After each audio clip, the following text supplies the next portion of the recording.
श्रद्धाशील बंधुओं एवं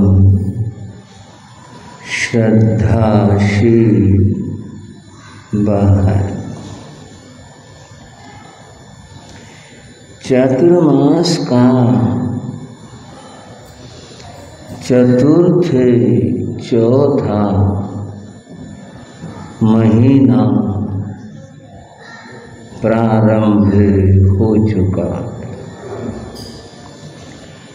3 मास बड़े उल्लास, धर्म ध्यान, जप तप के साथ बीते। इस चौथे महीने में जैन धर्म का एक महान पर्व दीपावली आता। यह दीपावली पर्व क्यों मनाया जाता है, यह आप सभी जानते हैं। फिर भी उस बात का स्मरण करें। 24वें तीर्थंकर श्रमण भगवान महावीर ने इस दिन अर्थात दीपावली के अमावस्या की रात्रि में भगवान ने निर्वाण प्राप्त किया था। उस निर्वाण दिवस के उपलक्ष्य में भगवान के प्रति श्रद्धा भक्ति प्रस्तुत करते हुए यह दीपावली पर्व मनाया जाता है। बंधुओं, दीपावली मनाने का भी जैन धर्म में अपना विचार और तरीका। यहाँ पर इस महापर्व को जप और तप के रूप में मनाया जाता है। तो बंधुओं, इस बार यह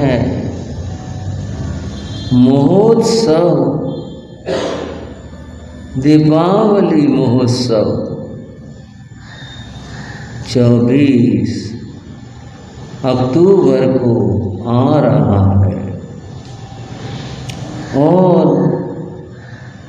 लोक में तो उसकी तैयारियां अपनी अपनी मान्यता के अनुसार की जाती। जैन धर्म में उस पर्व को मनाने का तरीका जैसा मैं अभी कह रहा था, अपना जब तप के रूप में इसे मनाते हैं। एक बात और विशेष कि इस दीपावली महोत्सव के अवसर पर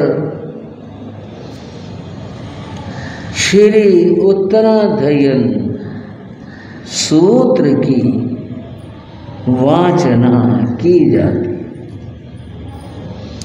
ये उत्तराधयन सूत्र क्या है, आप सभी जानते हैं।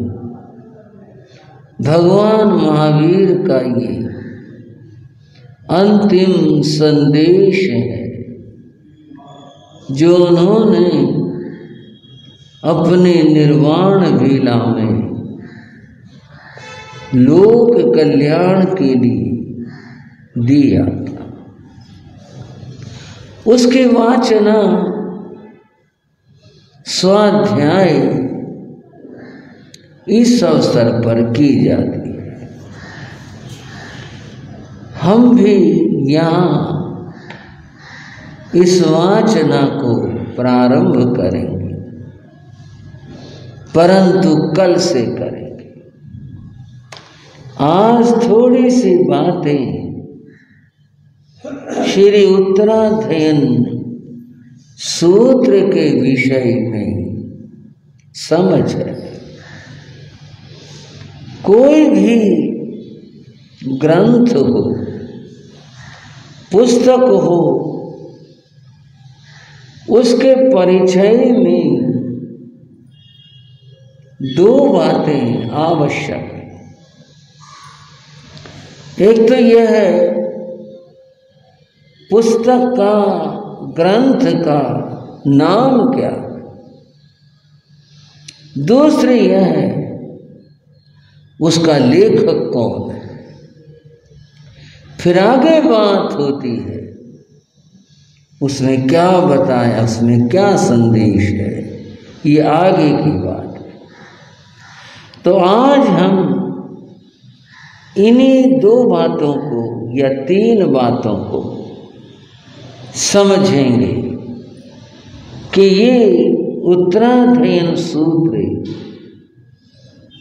क्या है, इसका रचयिता कौन है, और जो इसका नाम, इसका अर्थ क्या है। ये बातें आज हम समझ लें ताकि कल से फिर जो वाचना शुरू हो हम उसको सम्यक प्रकार से समझ पाए। बंधुओं, बड़ा अद्भुत प्रसंग है।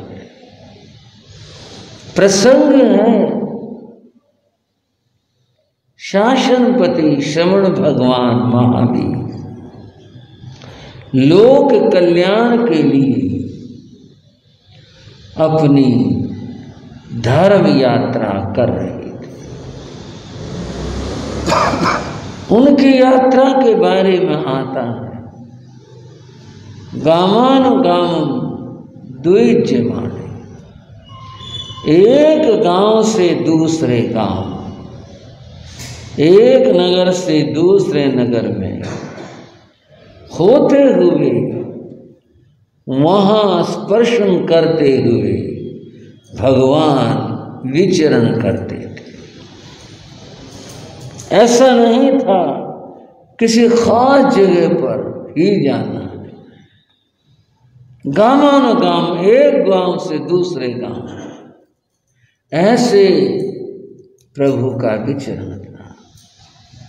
और बंधुओं, यूं समझ लो, संसार का अंधेरा मिटाने के लिए जैसे सूरज धरती पर आ गया हो और वह पांव पांव चलकर हर गांव और हर घर का अंधेरा दूर कर रहा हो।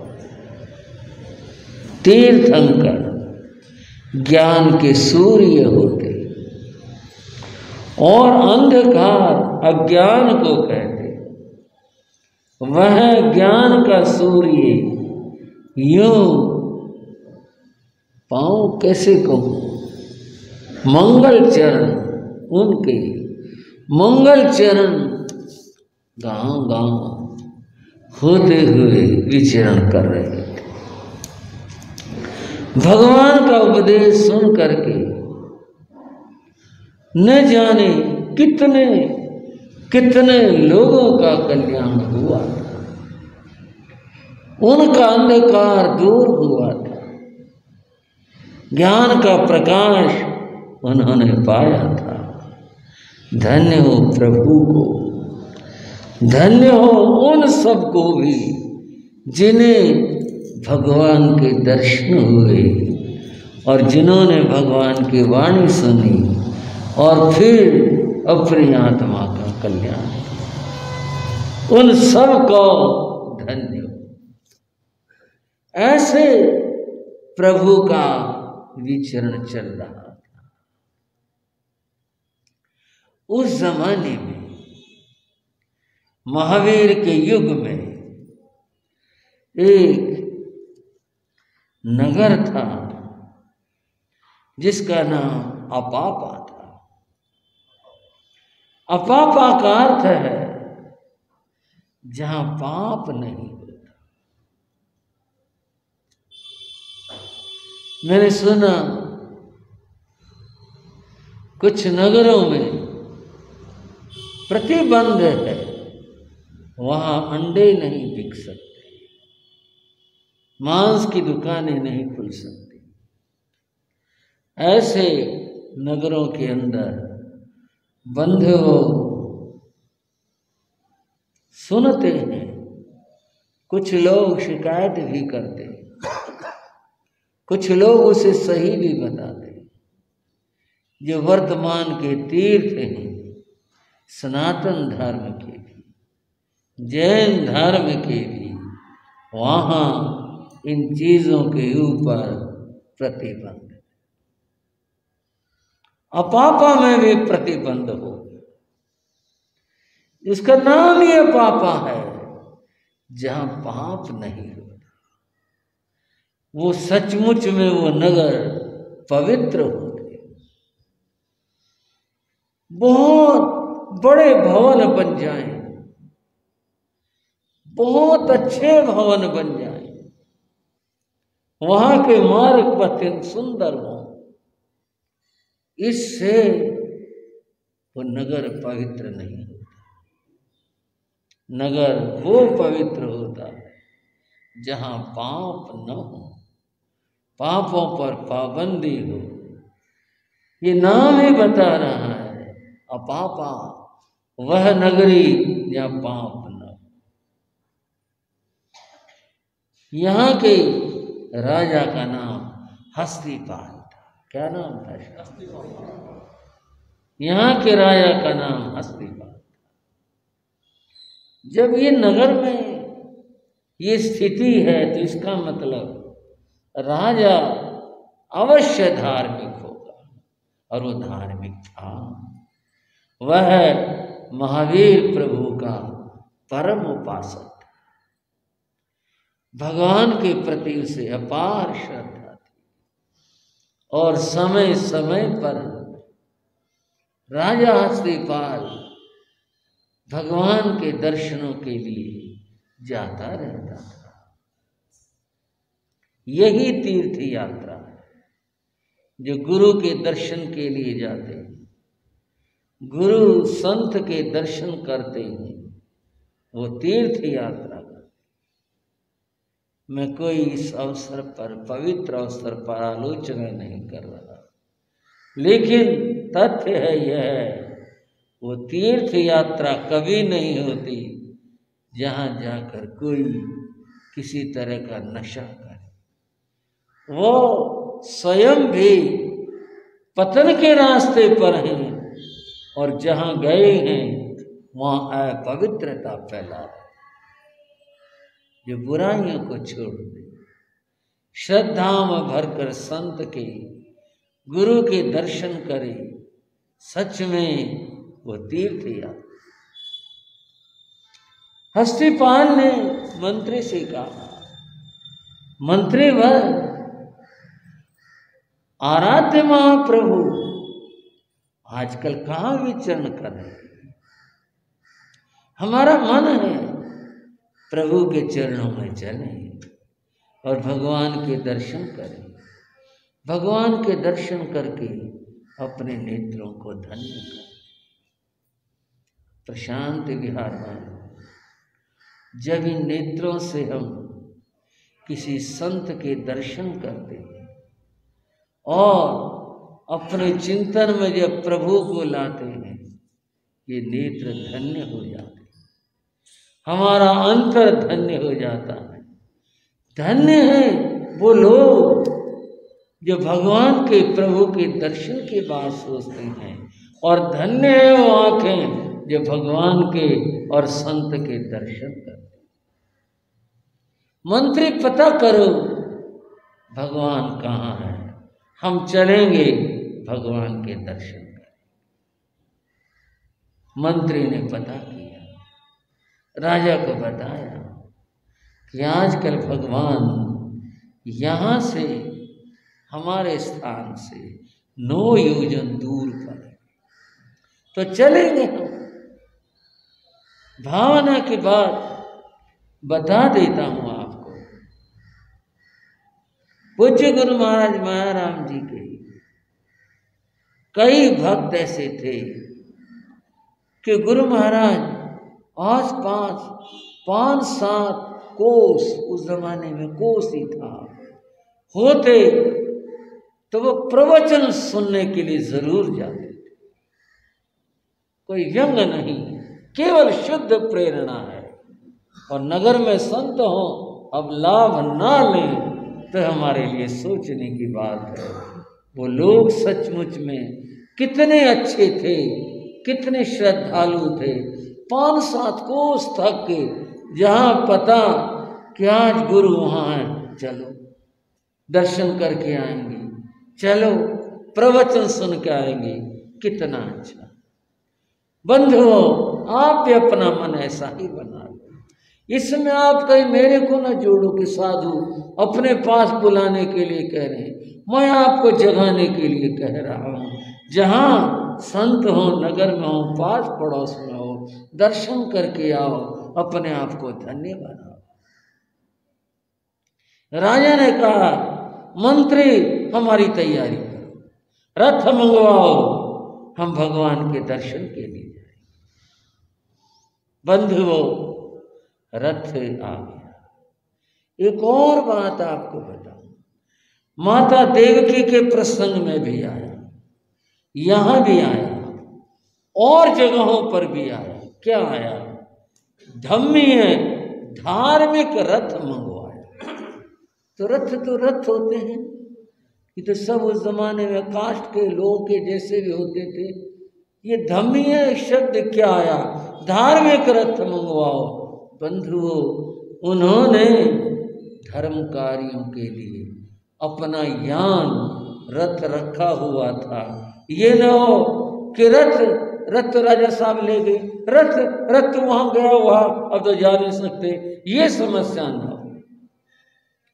हम ठहरे एक वो एमपी की कोठी में, लाइन लगी थी कारों की। वो ड्राइवर सफाई से कर रहा था, तो अच्छा था, उसने हाथ जोड़े, श्रद्धालु था। मैंने पूछा, भाई ये यात्री लोग आए हुए? बोले ना जी, बाबूजी की गाड़ियां हैं सारी है। वहाँ बाबूजी की गाड़ियां हैं, इतने गाड़ी में बाबूजी क्या करेगा? बोले जी ऐसा महाराज जी, जब किसी मंत्री से मिलने जाना हो, वो बड़ी गाड़ी जो खड़ी है उसमें जाना है। जब कहीं अपने परिवार के साथ जाना तो इस वाली में जाते हैं।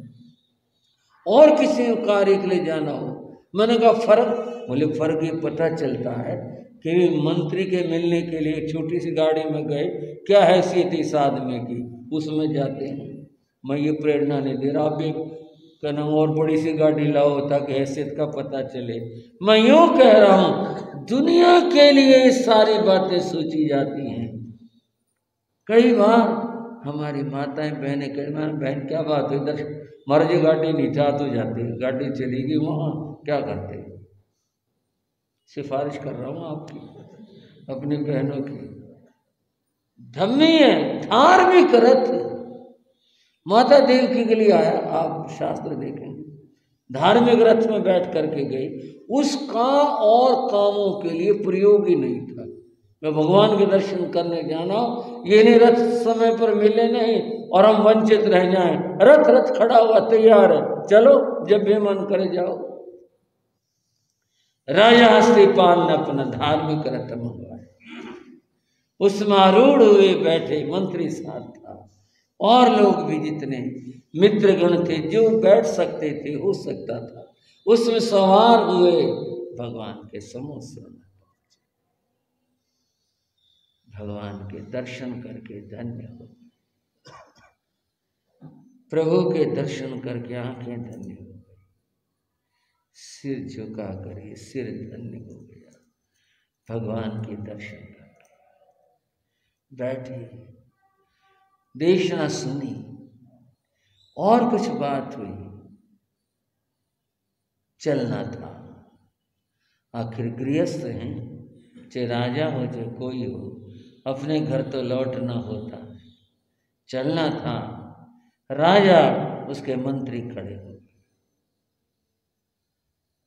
भगवान तो सब जानते मन में क्या चल रहा है, क्या भाव है, एक एक विचार तरंग भगवान के ज्ञान में झलक रही है, भगवान सब देख रही है। लेकिन भगवान देख रहे अपने ज्ञान में, हम तो अपनी बात करें ना। प्रभु विनीत प्रार्थना कह रही है, राजा इस बार का चातुर्मास मेरी नगरी अपापा करने की कृपा करें। बोलो भगवान महावीर स्वामी के। चातुर्मास की विनती की, यहां से आते हैं बातें और तत्व, ये विनतियां कहां से आ गई? साधु का जहां मन करे वहीं ठहर जाओ, क्या बात हो गई? बंधुओ हस्ती पालने का इस बार का चातुर्मास मेरी नगरी में करने की कृपा करें। भगवान ने जो भाषा हो सकती है मैं तो कैसे बताऊं क्या कहा, उसका भाव यह था जैसा आज साधु कहते हैं, अच्छा भाई जैसा इस तरह होगा देखेंगे। भगवान तो इस तरह की भाषा नहीं कहेंगे, जो कहेंगे जो भी कहा वह एक आश्वासन था। राजा धन्य हो गया, प्रसन्न हो गया, इस बात की कल्पना करके भगवान हमारे यहाँ आएंगे, हमारे पधारेंगे, अपापा में आएंगे, हमें भगवान के दर्शनों का अवसर मिलेगा, उनकी वाणी सुनने का अवसर मिलेगा, हम धन्य हो जाएंगे। नमन किया, लौट आए।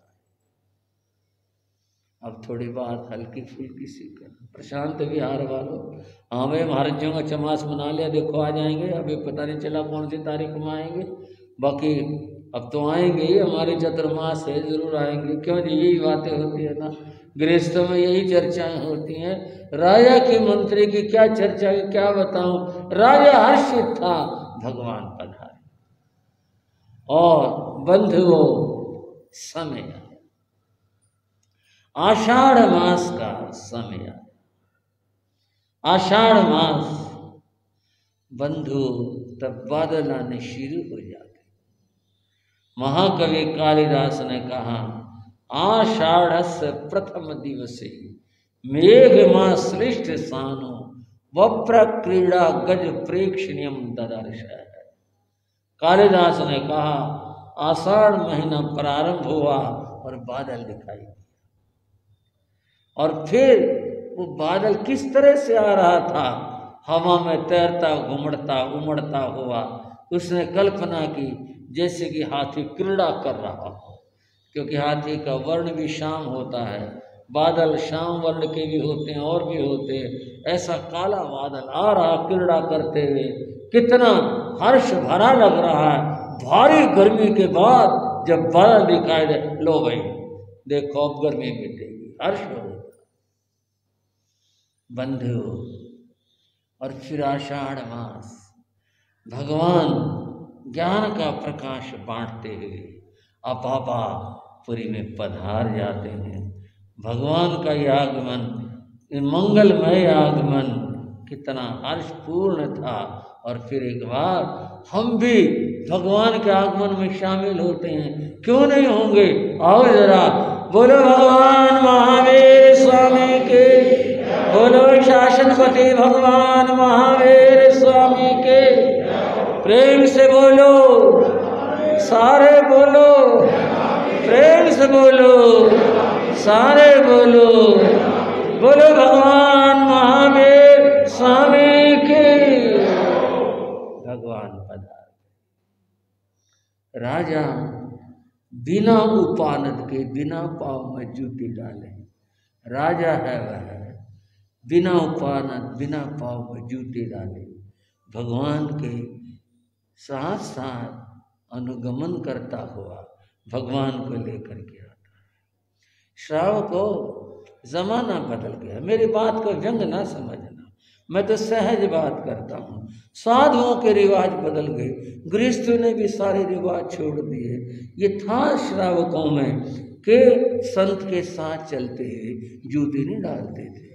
मैंने देखा गुरु महाराज के ज़माने इस बात को, और लोग जूते हाथ में उठा लेते, कहाँ रख के जाएं, किसका रख के जाएं, आगे तो पहनने पड़ेंगे, लेकिन चलते पांव पैदल थे और बिना जूते के। और अगर कुछ कांटा लगा तो इस बात को, भाई गुरु भी तो चलते हैं, इस बात को यूं महसूस करते थे। एक बार हमने बिहार किया, 5-10 भाई साथ में थे।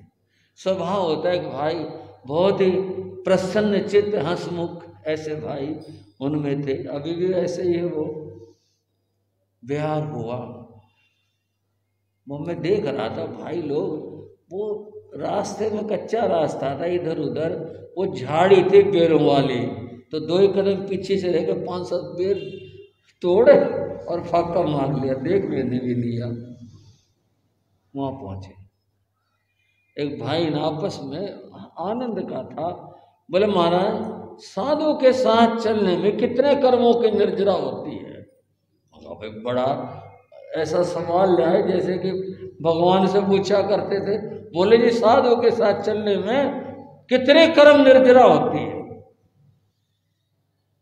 मैं बोला भाई बिना जूते के चलें, मुख वस्त्रिका धारण करके चलें, कम बोले, विवेक से चले, झाड़ियों के पेड़ ना तोड़े,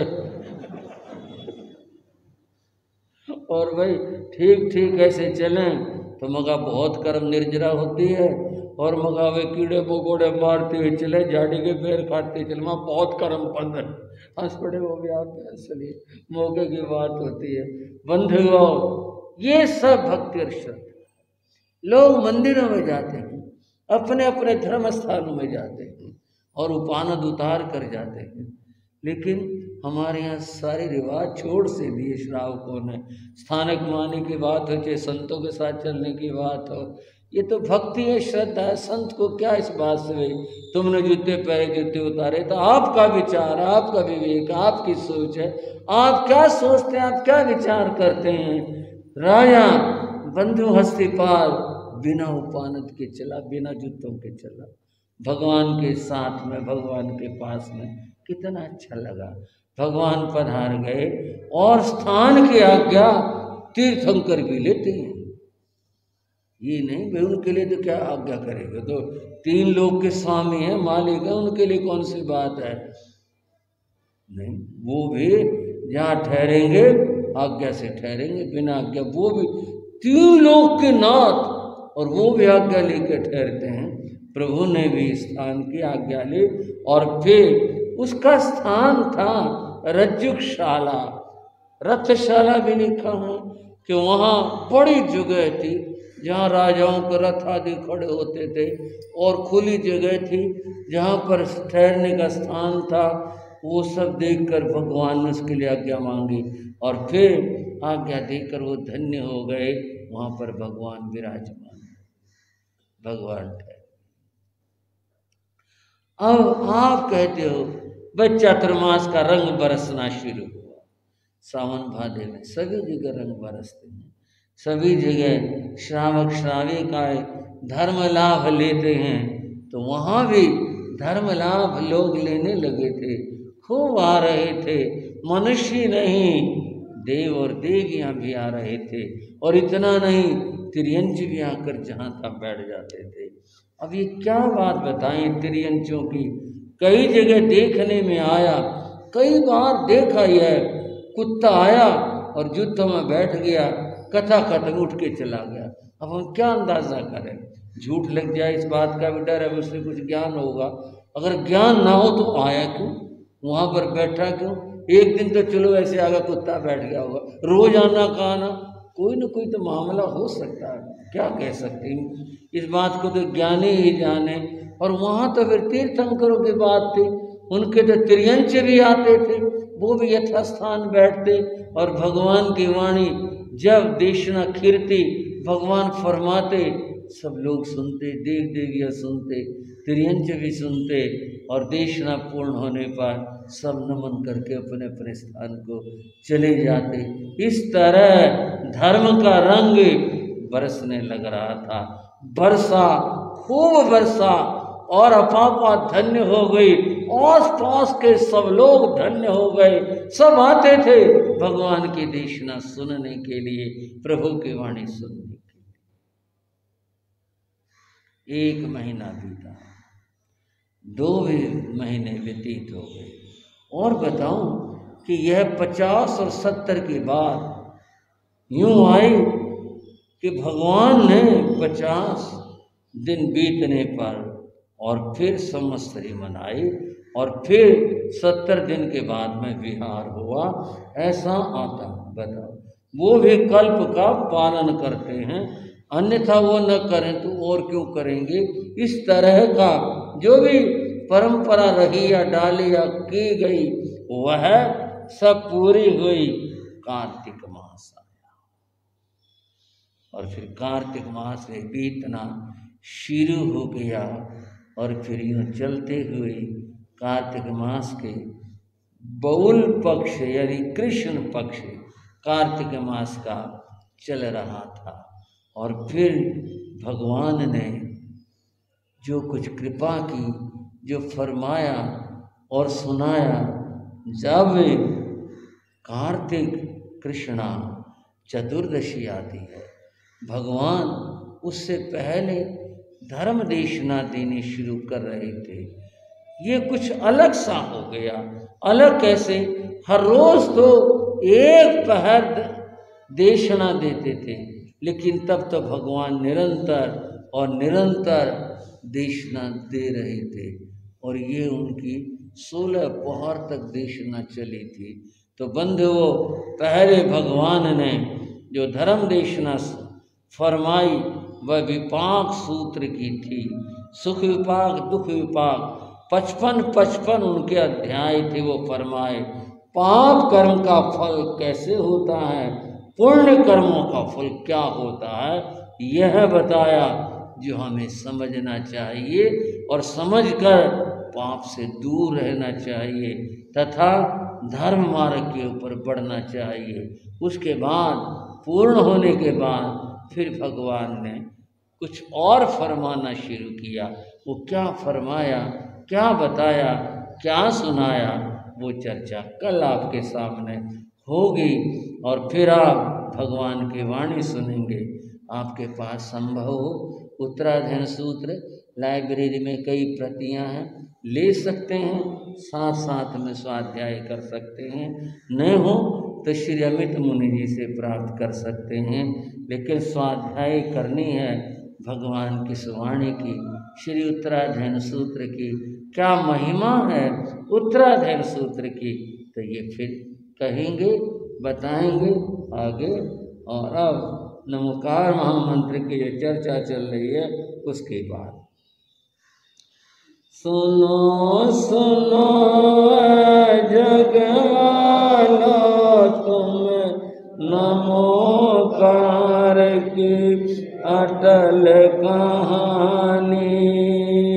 सुनो सुनो जग वालो तुम नमोकार की सुमरण करने से जिसके सफल बनेगे जिंदगानी। सुमरण करने से जिसके सफल बनेगी। कमल प्रभान सुबक सुबक कर कुल वृतांत सुनाया था। सुनते सुनते भैया का बे हृदय उफन भर आया था। भाव ऊपर स्वयं ही बहना को धीरज बांधा। तीनों को रथ में बिठलाया, रथ कन तब रथ को हाँका।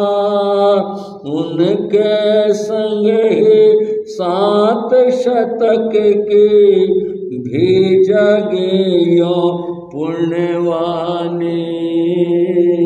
सुनो सुनो जगवालो तुम नमोकार के अटल कहानी। सुनो सुनो जगवालो तुम नमोकार। जो बीत गया उसको जब व्यक्ति याद करता है, दोहराता है, मन भर आता है। भाई पूछता है, बहन सब कैसे, क्या घटा, क्या हुआ? और जब उसने सुनाना शुरू किया, उसका मन भर आया, भाई का मन भर आया। एक दूसरे का धैर्य देते, चलो जो बीत गया खत्म हो गया, अब दुख सब समाप्त हो गए, अब चलो अपनी राजधानी चलते। परिवार रथ में सवार हुआ, 700 उनके साथी, वो सब भी और यूँ मिल कर के अपनी राजधानी को चल पड़े। वहाँ पहुँचे, बड़ी खुशी मनाई गई, बहुत हर्ष मनाया गया कि देखो बहन आ गई, लौट कर आ गई। ये बड़ा विचित्र मामला। एक बार एक छोटी कन्या का अपहरण हो गया, छोटी बालिका, जैन परिवार की। पहले तो नहीं, बाद में उस परिवार को हम भी जानते थे। बहुत खोजा किया, पुलिस ये वो, कन्या नहीं मिली। आखिर धीरज कर लिया, क्या करते, कब तक रोएंगे, कब तक दुख मनाएंगे? कुछ वर्षों बीत गए, कई वर्ष बीत गए। एक दिन वो कन्या जिन्होंने अपहरण किया था उसको भिखारी बनाकर उससे भीख मंगवाते थे, और इतना डर बैठा दिया था उसको कि वो भागने की सोच नहीं सकती, इसलिए उस दिन भर भीख मांगती थी। पता नहीं क्या मामला होता है बंधु, ये चौराहों पर और पर क्या काम तो सरकार का, व्यक्ति तो कुछ नहीं कर सकता।